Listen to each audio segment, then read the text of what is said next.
الحمد لله رب العالمين، والصلاة والسلام على أشرف الأنبياء والمرسلين وخاتم النبيين محمد وعلى آله وصحبه ومن تبعهم بإحسان ودعا بدعوتهم إلى يوم الدين. أما بعد فأعوذ بالله من الشيطان الرجيم. بسم الله الرحمن الرحيم. قال الله تبارك وتعالى: يا أيها الذين آمنوا لا تأكلوا أموالكم بينكم بالباطل إلا أن تكون تجارة عن تراض منكم. وقال النبي صلى الله عليه وسلم: تعاشروا كالإخوان تعاملوا كالأجانب، او كما قال علیہ الصلاۃ والسلام. میرے محترم بزرگوں، عزیز دوستوں، دینی اسلامی بھائیوں، اللہ رب العالمین نے محمد عربی صلی اللہ علیہ وسلم کے ذریعے سے جو دین ہم کو عطا فرمایا وہ ایک مکمل ضابط حیات ہے. نبی اکرم صلی اللہ علیہ وسلم خود ارشاد فرماتے ہیں کہ میں جو شریعت لے کے آیا ہوں الغراء، وہ روشن ہے. لیلھا کنہاریھا، اس کی راتیں بھی ایسی روشن ہیں جیسے کہ اس کے دن.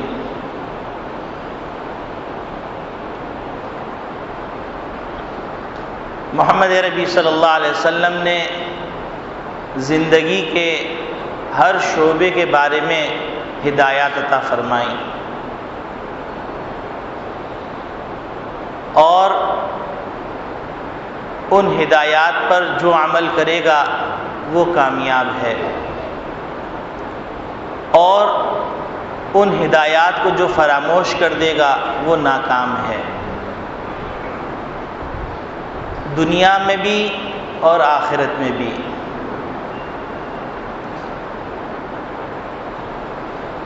دنیا میں اللہ رب العالمین کے احکامات پر عمل کیے بغیر سکون نہیں مل سکتا. محمد عربی صلی اللہ علیہ وسلم کے طریقے کو اپنائے بغیر راحت نہیں مل سکتی.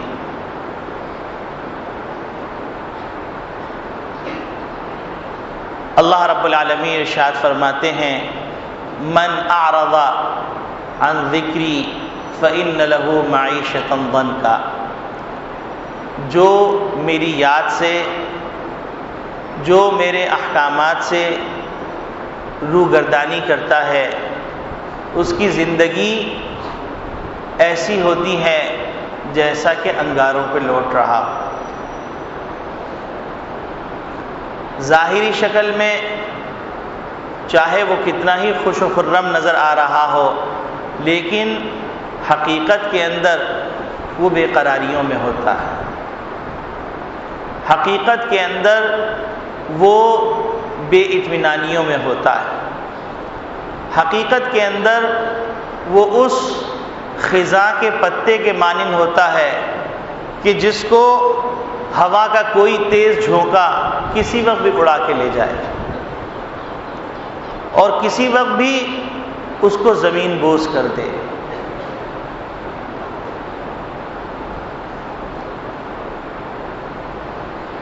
انسان بہت ہی اپنے ناز کے اندر ہوتا ہے، اپنی اتراہٹ کے اندر ہوتا ہے، اپنی خود سری کے اندر ہوتا ہے،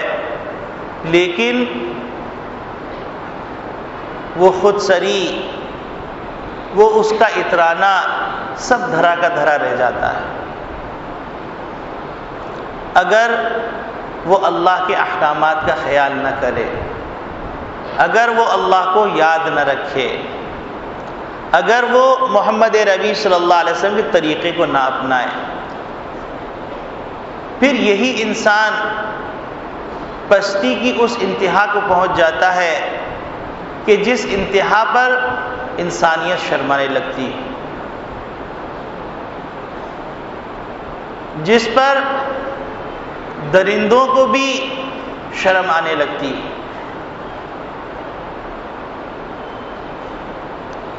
اور اگر اللہ کے احکامات کو پورا کرنے لگے تو پھر فرشتے بھی رشک کرتے ہیں۔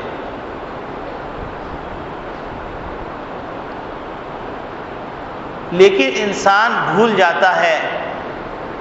کہ انسان آزاد نہیں پیدا کیا گیا، وہ اللہ کا تابع ہے، اللہ کے احکامات کا تابع ہے۔ اگر اس کو یہ بات موت سے پہلے یاد آ جائے تو بھی غنیمت ہے کہ ایک امکان موجود ہے کہ وہ توبہ کر لے، وہ اللہ سے معافی مانگ لے، وہ اللہ کے سامنے ندامت اور شرمندگی کا اظہار کر لے۔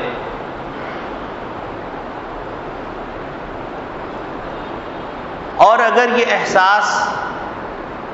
موت کے فرشتے کے آنے پر ہو تو یہ احساس بیکار ہے،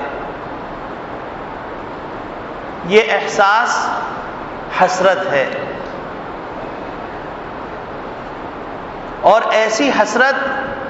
کہ جس حسرت پر کوئی تسلی دینے والا نہیں، جس حسرت پر کوئی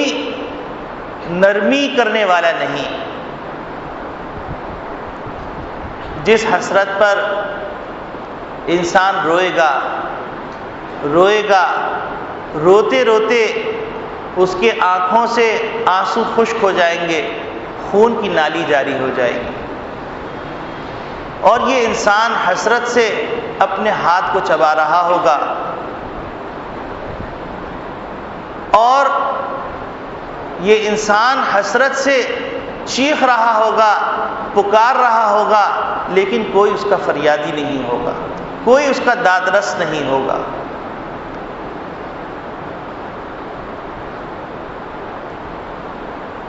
آج ہم نے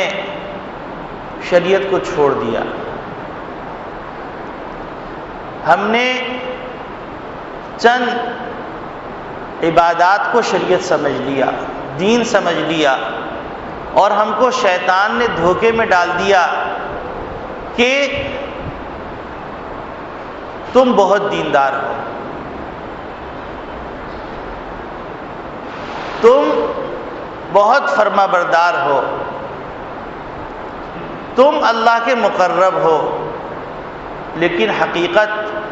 تو اس وقت سامنے آئے گی کہ جب پردہ چاک ہو جائے گا کہ تم کس حقیقت میں تھے، تم کس ترنگ میں تھے، تم کس ناز پہ تھے، اور تمہاری حقیقت کیا تھی۔ آج نماز میں بھی ہم سے غفلت، آج ہم سے روزوں کے اندر بھی غفلت، آج ہم سے دیگر عبادات میں بھی غفلت، ان حصوں میں غفلت جس کو ہم دین سمجھتے ہیں، پھر وہ حصے جس کو ہم دین کا حصہ ہی نہیں سمجھتے تو اس میں غفلت کی انتہا میں ہم پڑے گئے۔ معاملاتی زندگی، معاشرتی زندگی اور اخلاقی زندگی کے اندر ہم انتہائی پستی میں چلے گئے۔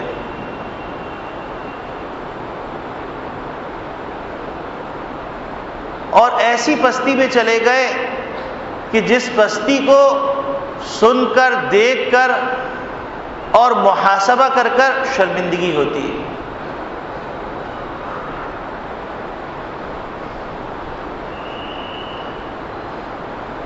آپ سوچئے کہ کوئی انسان اپنے باپ کو دھوکہ دے گا، کوئی انسان اپنے بھائی کو دھوکہ دے گا کہ ایک صاحب اپنے بیٹے کی بے روزگاری سے پریشان، اور وہ اپنے بیٹے کو، بڑے بیٹے کو لکھتے ہیں کہ میں پریشان ہوں، تم اس چھوٹے بیٹے کے لیے کوئی انتظام کرو۔ تو بیٹا اپنے والد کو کہتا ہے کہ آپ بے فکر رہیے، میں موجود ہوں، آپ بھائی کو بھیج دیجئے اور میں اس کا خیال رکھوں گا۔ جب بھائی قربانی کے بعد اپنے بڑے بھائی کے پاس پہنچتا ہے تو بڑا بھائی اپنے والد کو کہتا ہے کہ ان تقاضوں کو پورا کرنے کے لیے، قانونی تقاضوں کو پورا کرنے کے لیے 4-5 لاکھ روپے چاہیے، جس کے بعد آپ کا بچہ یہاں ملازمت کر سکتا ہے۔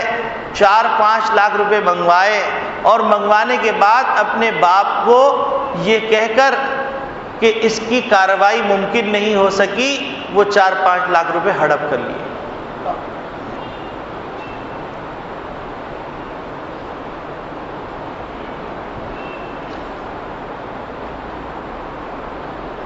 پھر اسی طریقے سے زندگی کے اندر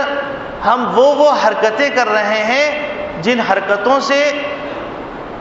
انسان تو انسان، جانور بھی شرما رہے ہیں۔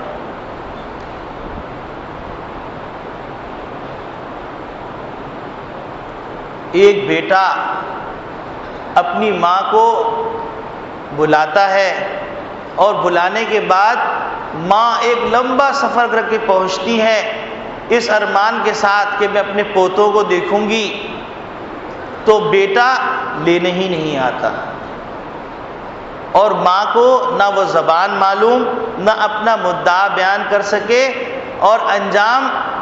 کہ وہ روتی بھی اپنے گھر واپس آ رہی۔ یہ دنیا کے اندر، اور آخرت کے اندر ہم سب کے ساتھ کیا ہونے والا ہے ہم میں سے کسی کو نہیں پتا۔ حضرت ڈاکٹر عبداللہ صاحب رحمۃ اللہ علیہ فرمائے لگے کہ اگر انسان کو یہ کہہ دیا جائے کہ تمہاری تمام اعمال کی فلم چلا دی جائے گی اور تم کو جنت میں جانے کا موقع دیا جائے گا، تو انسان اپنی اس فلم کو دیکھنے کے خوف سے جہنم میں جانے پر راضی ہو جائے گا۔ میں جانتا ہوں کہ میں کیا ہوں، ہر شخص جانتا ہے کہ ہم کیا ہیں۔ ہم نے وہ کون سے داغ اپنے کلیجے پہ لگائے ہیں جن کی سیاہی مٹانے کے لیے گھڑوں پانی چاہیے، ندامت کے آنسو کا پانی، شرمندگی کا پانی۔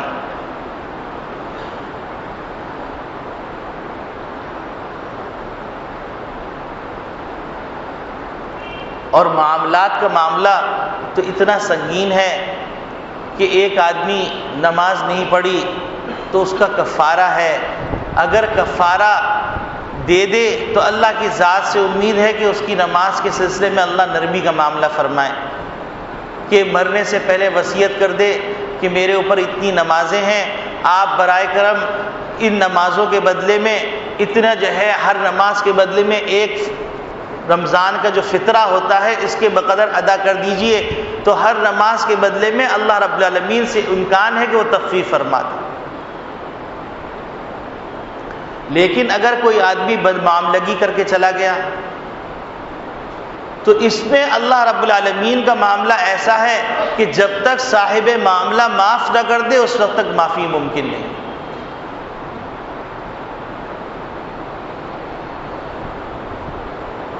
اور دنیا میں کوئی معاف نہیں کرتا، تو حشر میں جہاں پر ایک ایک نیکی چاہیے تو وہاں کیسے معافی ہو سکتی ہے، وہاں کیسے درگزر کیا جا سکتا ہے؟ کیا انسان سوچ سکتا تھا کہ کوئی بیٹا اپنے باپ کو مارے گا؟ کیا انسان سوچ سکتا تھا کہ کوئی بیٹا اپنے باپ کے عید کے کپڑے لے کے چلا جائے گا؟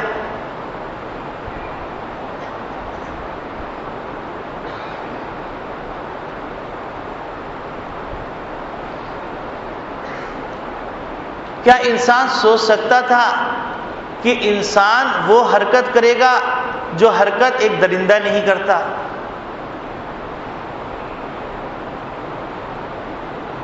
ایک معقول آدمی چاہے وہ مسلمان نہ ہو وہ نہیں کر سکتا. وہ انسان حرکت کرے گا، وہ رسوائی کا راستہ اختیار کرے گا.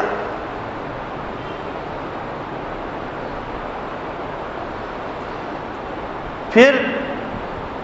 معاملاتی زندگی کے اندر ایسے عجیب عجیب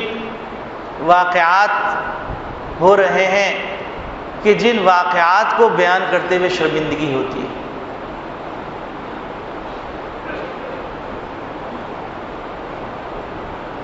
اور پھر ویسے بھی اگر انسان کا معاملہ صاف نہیں ہے تو اس کا اثر عبادات پہ بھی پڑتا ہے. ایک بزرگ سے سنا کہ اگر کوئی آدمی کوئی پاک باز عورت پہ تہمت لگا دے تو اس کی 100 سال کی عبادتیں ریاضتیں تباہ ہو جاتی ہیں.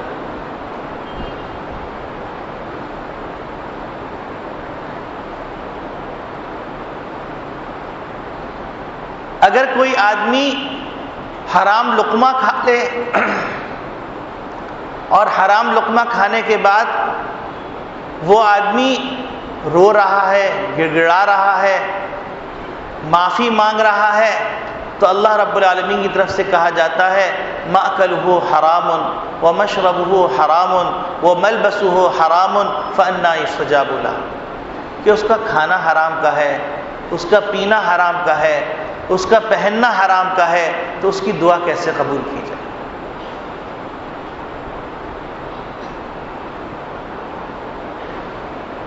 اور اگر کوئی آدمی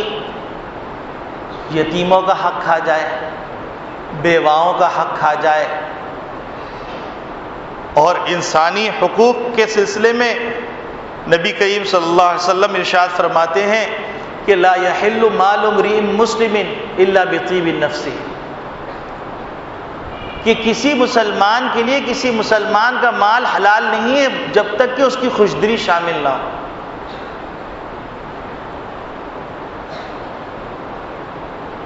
ایسے واقعات ہو رہے ہیں کہ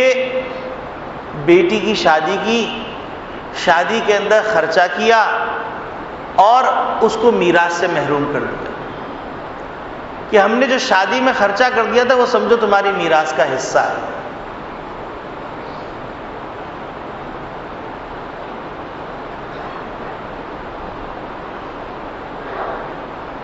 انسان وعدے کر رہا ہے، وعدے سے مکر رہا ہے. انسان عہد و پیمان کر رہا ہے، عہد و پیمان کو توڑ رہا ہے. اور اس کے ذریعے سے جو اذیتیں اور جو تکلیفیں اور جو عداوتیں اور جو نفرتیں جنم لے رہی ہیں اس کی کوئی انتہا نہیں. اس کا نتیجہ یہ ہو رہا ہے کہ نہ اللہ کا خوف ہے نہ رسول اللہ صلی اللہ علیہ وسلم کا لحاظ ہے.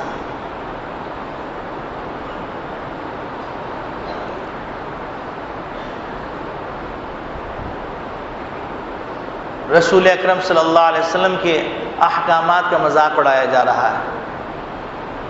رسول اللہ صلی اللہ علیہ وسلم کی تعلیمات کا مذاق اڑایا جا رہا ہے، اور اس پر تکلیف نہیں، اس پر شرمندگی نہیں، اس پہ ندامت اور افسوس نہیں.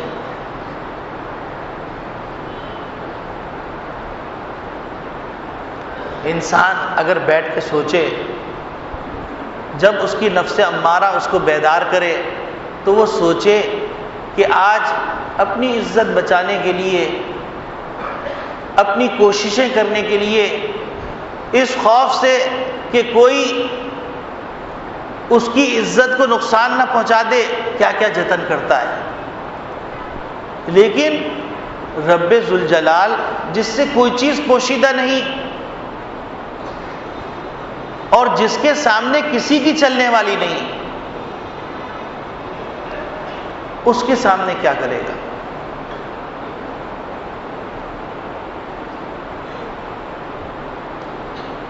اس کے سامنے کیا تعویل پیش کرے گا؟ اس کے سامنے کیا معذرت پیش کرے گا؟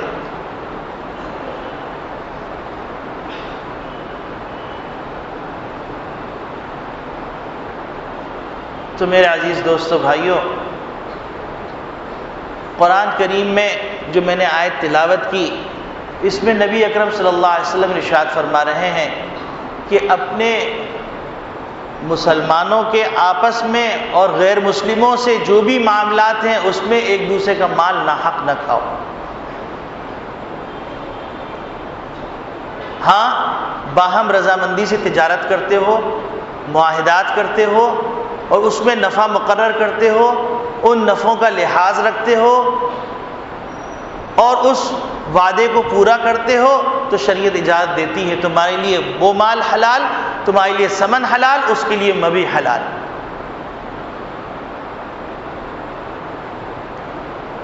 اسی طریقے سے اگر تم کو کوئی خواہش ہے، تم نکاح کے ذریعے سے اس خواہش کو پورا کر لو، ناجائز راستہ اختیار نہ کرو۔ اگر تمہیں اچھا لباس پہننا ہے تو حلال طریقے سے خرید کے پہن لو، حرام پیسہ اس میں نہ لگاؤ۔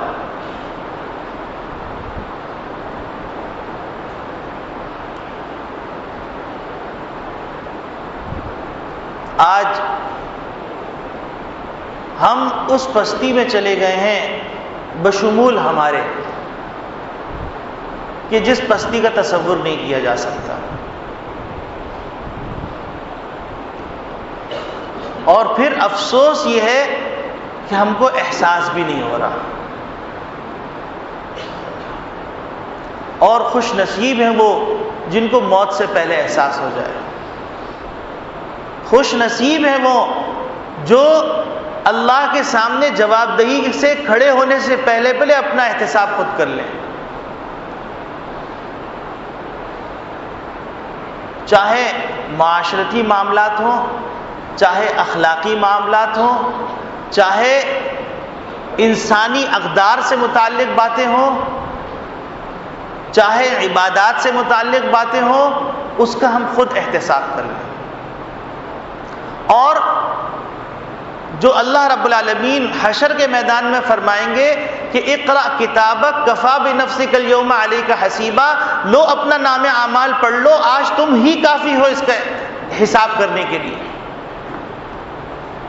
تو اس وقت جب ہم نام اعمال پڑھیں گے تو اس نام اعمال پڑھنے سے ہمارے رونگٹے کھڑے ہو جائیں گے، لیکن اس رونگٹے کھڑے ہونے کا کوئی فائدہ نہیں ہوگا۔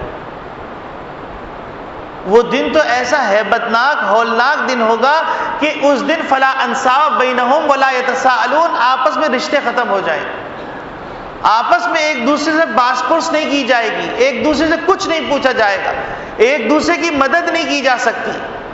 آج دنیا کے اندر تو اس بات کا امکان ہے کہ گناہ کر لیا، گناہ کرنے کے بعد اگر احساس ہو گیا تو اللہ کے سامنے ندامت و شرمندگی کے آنسو بہا لیں، اور اگر اس بات کا احساس ہو گیا اور ندامت و شرمندگی کے آنسو بہانا نہیں آ رہا تو کسی اللہ والے کے پاس چلے جائیں، ان سے درخواست کریں کہ میرے دل کی سیاہی کو مٹا دیجیے،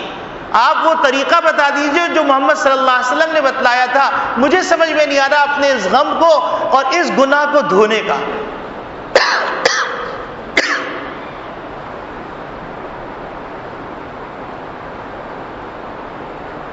اور انسان سوچتا ہی نہیں ہے کہ گھر سے نکلنے سے پہلے انسان سفید لباس پہنتا ہے اور اس بات کا اہتمام کرنے کی کوشش کرتا ہے کہ اس میں شل بھی نہ ہو، اس میں دھبا بھی نہ ہو، لیکن انسان بھول جاتا ہے کہ اس کے دل کے اوپر جو کہ اللہ کی تجلی گاہ ہے اس کے اوپر کتنے دھبے خود لگا لیے،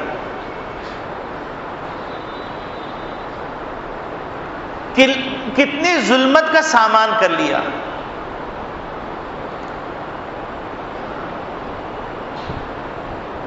ہمارا تو حال یہ ہو گیا جیسا کہ ایک آدمی بدبودار مکان میں رہتا ہو اور بدبودار مکان کے اندر رہتے رہتے ناک اس بدبو کی عادی ہو گئی ہو، کوئی اجنبی آدمی اس سے ملنے آئے تو اس مکان میں وہ کھڑا نہ ہو سکتا ہو، لیکن اس کو احساس بھی نہیں ہوتا کہ اس میں کتنی بدبو ہے۔ اس ہمارے دلوں کی اور ہماری حالت تو ایسی ہو گئی جیسے کہ ایک بچہ مٹی کے اندر کھیلے، تیل کی جگہ پہ جائے، کیچڑ کی جگہ پہ جائے، اس کے سارے کپڑوں میں داغ دھبے لگ جائیں تو اس میں اگر ایک دھبا اور لگ گیا تو کوئی احساس نہیں اور اس کا کوئی پتہ بھی نہیں چلے گا۔ لیکن اگر دل صاف ہے، اس پہ دھبا لگ جائے تو وہ دھبا دور سے نظر آتا ہے، وہ بے چین کرتا رہتا ہے، بے قراریاں کرتا رہتا ہے۔ حضرت یعقوب نانوتوی رحمۃ اللہ علیہ فرماتے ہیں کہ ایک دفعہ وہ ایک کے ہاں چلے گئے، ایک دو لقمے کھائے، ان کو احساس ہوا کہ اس کا مال مشکوک ہے، انہوں نے چھوڑ دیا۔ فرماتے ہیں 40 دن تک اس لقمے کی نحوست میں اپنے دل پہ محسوس کرتا رہا۔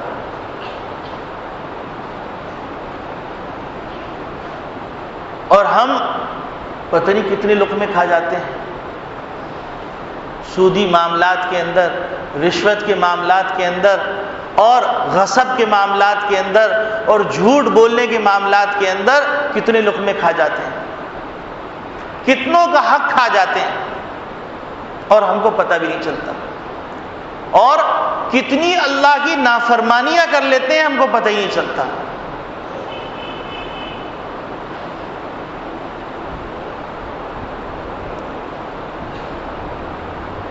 اور گناہ کرنے کے نتیجے میں دل میں ایک ایسی پھٹکار پیدا ہو جاتی ہے، ایسی نحوست پیدا ہو جاتی ہے کہ انسان گناہ کو پھر گناہ ہی نہیں سمجھتا، بہت ہلکا سمجھنے لگتا ہے۔ لیکن اگر دل صحیح ہو تو پھر صحابہ کرام رضوان اللہ اجمعین کی حالت دیکھیے کہ ایک دفعہ ایک صحابی الٹے پاؤں سے مسجد میں داخل ہو گئے تو گھبرا کے باہر نکلے، زرد ہو گیا کہ میں سنت کے خلاف کیسے مسجد میں داخل ہو گیا۔ اور آج شراب بھی پی جا رہی ہے، زنا بھی کیا جا رہا ہے، زنا کے جو دوسرے راستے ہیں وہ بھی اختیار کیے جا رہے ہیں، اور وہ فیشن کا حصہ ہے، وہ جدید تہذیب ہے۔ مرد و زن کا آزادانہ اختلاط ہو رہا ہے، یہ جدید تہذیب ہے۔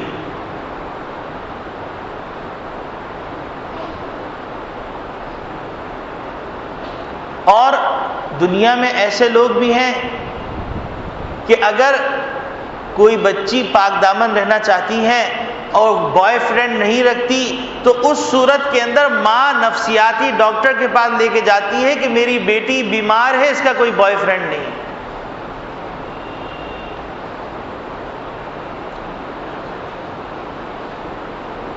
ہم سب کے دل بگڑ گئے، ہم سب کے منہ کا ذائقہ بدل گیا۔ آج اگر کہا جائے کہ جس شخص نے انسانوں کا خون کیا ہے، زمین پر فساد پھیلایا ہے، وہ اللہ کا نافرمان ہے، تو کہا جاتا ہے کہ یہ شدت پسندی اور اللہ کے نافرمان سے ہمدردی، اللہ کے دوست سے نفرت۔ اگر ہم اس کو دیکھیں تو آپ دیکھیے کوئی عالم ہے تو عالم کی محبت ہمارے دل میں کتنی ہے، کوئی نیک ہونا چاہتا ہے اس کی محبت کتنی ہے، کوئی داڑھی رکھنا چاہتا ہے تو ماں باپ باضابطہ طور پہ اس کو پکڑ کے حجام کے بعد لے جا کے داڑھی کٹواتے ہیں اور کہتے ہیں کہ کیا منحوس چہرہ بنایا ہوا ہے۔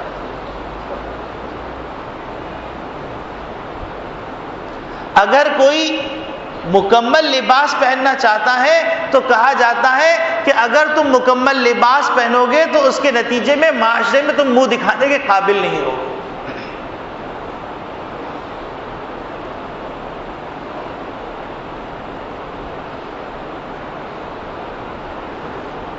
تو میرے عزیز دوستو بھائیو، ہم اپنا احتساب خود کریں، میں اپنا احتساب کروں۔ اقرأ کتابک کفیٰ بنفسک اليوم علیک حسیبا۔ اپنا نام اعمال ہم سر جھکائیں، غور کریں، اور غور کرنے کے بعد پڑھیں کہ ہم نے عبادات میں کہاں کہاں کوتاہیاں کی، ہم نے عقائد میں کہاں کہاں کوتاہیاں کی، ہم نے معاملات میں کہاں کہاں کوتاہیاں کی،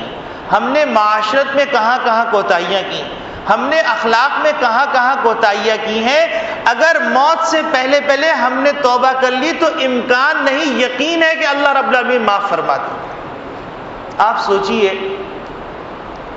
حضرت وحشی جنہیں حضرت حمزہ رضی اللہ تعالیٰ عنہ کا کلیجہ چاک کیا اور ان کو شہید کیا، آپ صلی اللہ علیہ وسلم انتہائی غمگین ہو گئے۔ غمگین ہو جانے کے بعد جب سارے معاملات ہو گئے اور وہ دربار رسالت میں توبہ کے لیے آ رہے ہیں تو ان کے لیے انتخاب کیا جائے رضی اللہ تعالی عنہ، کہ سچی توبہ کر لی تو اللہ کی جو رضوان کی بشارت ہے قیامت تک کے صحابہ کے لیے، اب کوئی بڑے سے بڑا ولی، کوئی بڑے سے بڑا قطب، کوئی سے بڑا ابدال حضرت وحشی کے برابر نہیں ہو سکتا۔ وہ نبی کریم صلی اللہ علیہ وسلم کے صحابہ کے درجے پہ فائز ہو گئے۔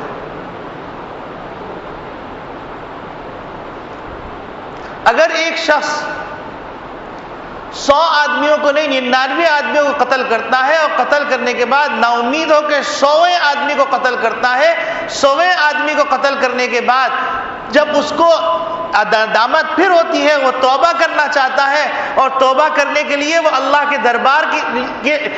طرف رجوع کرتا ہے اور اللہ کے بندے سے اس کی رہنمائی لیتا ہے، اور جب اس کے موت کا فرشتہ آتا ہے تو اللہ رب العالمین کی رحمت غالب آتی ہے اس کے عذاب پر، اور اللہ رب العالمین فرشتوں کو فرماتے ہیں کہ تم ایسا کرو جو نافرمانوں کی بستی ہے اس بستی کو اس کے جسم سے دور کر دے، اور جو فرما برداروں کی بستی ہے اس بستی کو حکم فرماتے ہیں کہ تم اس سے قریب ہو جاؤ، اور فرشتوں کے کہتے ہیں ناپو جس بستی کے قریب ہے ان کے ساتھ اس کا حشر کرواؤ۔ تو میرے عزیز دوستو بھائیو، ہم کو اپنے معاملات درست کرنے،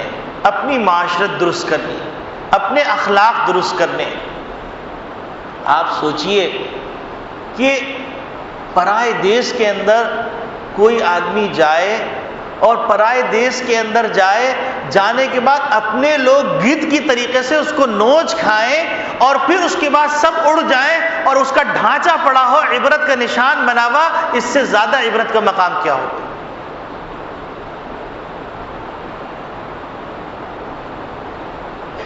اس سے زیادہ افسوس کا مقام کون سا ہوگا؟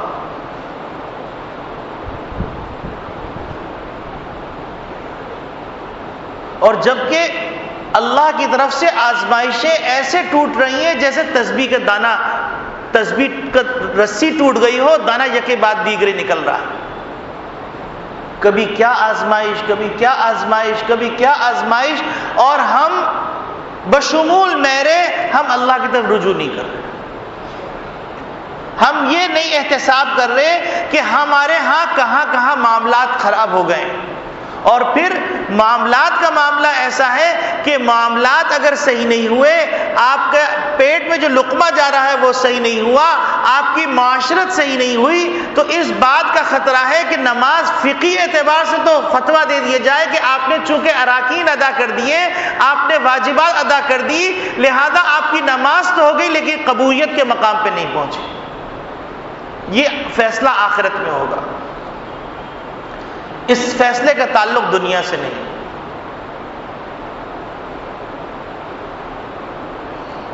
آج اگر کسی کو کہا جائے کہ بھائی یہ دنیا ہے، اللہ رب العالمین نے اس کے ہر شعبے کے لیے احکامات دیے ہیں، ان تمام احکامات کو تم مد نظر رکھو اور مد نظر رکھ کر تم اپنے معاملات اس طرح کر دو، تو انسان ناراضگی کا اظہار کرتا ہے۔ کیا آپ کیسی بات کر رہے ہیں؟ یہ تو کیسی بات کا ہم کو اندازہ ہوگا موت پر، اس کا فیصلہ دنیا میں نہیں ہونا،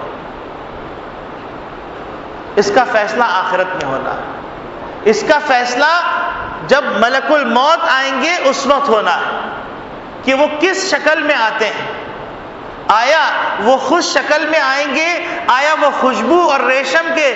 غلاف لے کے آئیں گے, رومال لے کے آئیں گے جس میں روح کو لے کے جائیں گے, یا انتہائی ڈراؤنی شکل میں آئیں گے اور روح ایسے قبض کریں گے جیسے کہ کوئی ریشم کا کپڑا تار کے اوپر ڈال دیا جائے, کانٹوں پہ ڈال دیا جائے اور اس کو گھسیٹا جائے تو ایک ایک تار چر جاتا ہے. اس تکلیف کے ساتھ روح لے کے جائیں گے.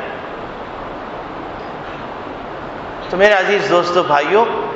آپ میرے لیے دعا کیجئے, میں آپ کے لیے دعا کروں. آپ اپنے اللہ سے اپنا معاملہ صاف کیجئے, میں اپنے اللہ سے اپنا معاملہ صاف کروں. اور آج ہم یہ تہیہ کر لیں کہ آج کے بعد سے ہم اللہ کی نافرمانی نہیں کریں. اور اللہ رب العالمین کا تو عجیب معاملہ ہے, عجیب معاملہ ہے. حضرت موسیٰ علیہ السلام, بارش نہیں ہو رہی ہے, صلاۃ الاستسقاء, دعائے استسقاء کے لیے پورے مجمع کو لے کے جا رہے ہیں, دعا کر رہے ہیں پیغمبر وقت, اور ان کے صحابہ آمین کہہ رہے ہیں. وہی آ رہی ہے کہ موسیٰ تمہاری دعا قبول نہیں کی جائے گی کیونکہ تمہاری محفل کے اندر ایک ایسا بدبخت شخص ہے جس کی وجہ سے دعا رک رہی, تو اس کو اپنی مجلس سے نکال دو. موسیٰ علیہ السلام نے اعلان فرمایا اور کچھ دیر توقف فرمایا, نہ کوئی نکلا, نہ کوئی اٹھا, نہ کوئی گیا. ایک دم بارش ہو گئی. موسیٰ علیہ السلام نے اللہ سے دریافت کیا.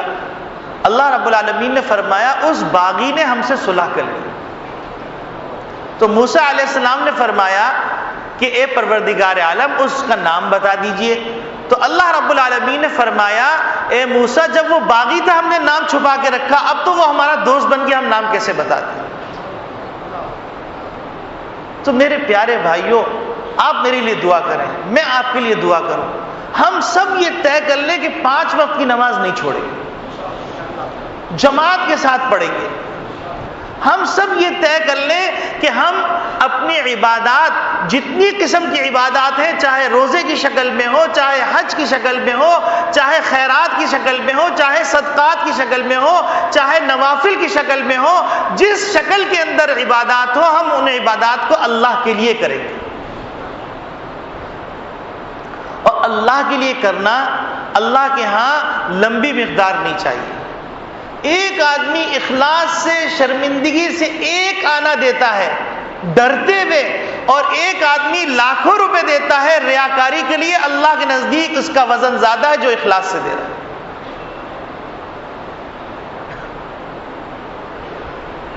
اسی طریقے سے ہم اپنا معاملات صحیح کریں, معاملات علماء سے سیکھیں, جا کے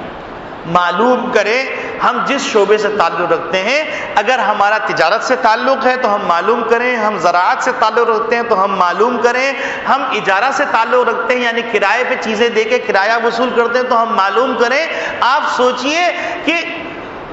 کتنے افسوس کی بات ہے کہ ایک آدمی بڈھا اور اس کے کاروبار میں اللہ نے وسعت دی اور اس کا کرایہ صرف اور صرف آ رہا ہے 75 لاکھ روپے کرایوں کی مد میں وصول ہو رہا ہے, تو وہ سال میں 2-3 دفعہ مختلف ملکوں میں جاتا ہے جوا کھیلنے کے لیے. دوست نے پوچھا کہ تم یہ کیا کر رہے ہو, تو کہنے لگا کہ پیسہ اتنا ہے میں کہاں خرچ کروں. حالانکہ یہ پیسہ تھا کہ وہ غریبوں کے لیے کچھ انتظام کر دیتا, یتیموں کے لیے کچھ انتظام کر دیتا, اور نیک صالح لوگوں کے لیے کچھ انتظام کر دیتا, اپنے آخرت کے لیے خوب کر لیتا, کیونکہ پیسہ وہی ہے جو ہم نے استعمال کر لیا, ہم نے اپنے بچوں پہ خرچ کر لیا, اور یا پھر پیسہ وہی ہے جو ہم نے اپنی آخرت میں بھیج دیا, باقی سب یہیں پر رہ جانے والا ہے. تو اللہ نے اگر عمر کا موقع دیا ہے تو اس عمر کے موقع سے فائدہ اٹھا کے ہم کو چاہیے تھا کہ ہم زیادہ سے زیادہ اللہ کی فرما بردار بن جاتے, اللہ کے اطاعت گزار بن جاتے. پھر اسی طریقے سے معاشرتی زندگی کے اندر ہم یہ نیت کریں کہ ہم ایک ایک چیز کو نوٹ کریں گے, اور نوٹ کرنے کے بعد ہم دیکھیں گے کہ ہم کہاں کہاں کوتاہی کر رہے ہیں. یہ ہم نے نیت کر لی تو اللہ رب العالمین کہ ہم برگزیدہ بندے بن جائیں گے. اور یہ نیت کے ساتھ ہم یہ نیت کریں کہ اے اللہ آئندہ اس گناہ کی طرف نہیں پھٹکیں گے. تو میرے عزیز دوستو بھائیو, اس جمعے کا پیغام در حقیقت میرے لیے، اور پھر اگر کوئی سن رہا ہے تو جو اپنے اساتذہ سے سیکھا وہ سبق میں آپ کو سنا رہا ہوں، اس سبق کو چونکہ یہ اللہ والوں نے سنایا سبق ہے تو ان سبق کو ہم سمجھیں، اور سمجھنے کے بعد جب یہاں سے اٹھیں تو ہم اللہ کے نیک بندے بن کے اٹھیں۔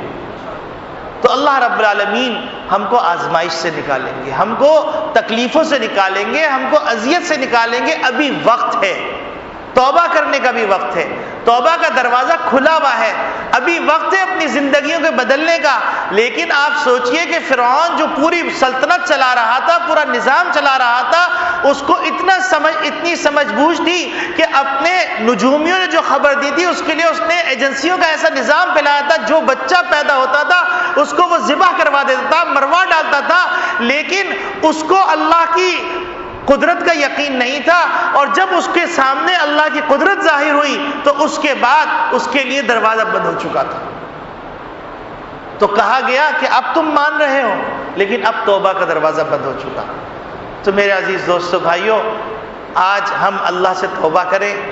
اور اپنے لیے، اپنے ملک والوں کے لیے اور ملک کے حالات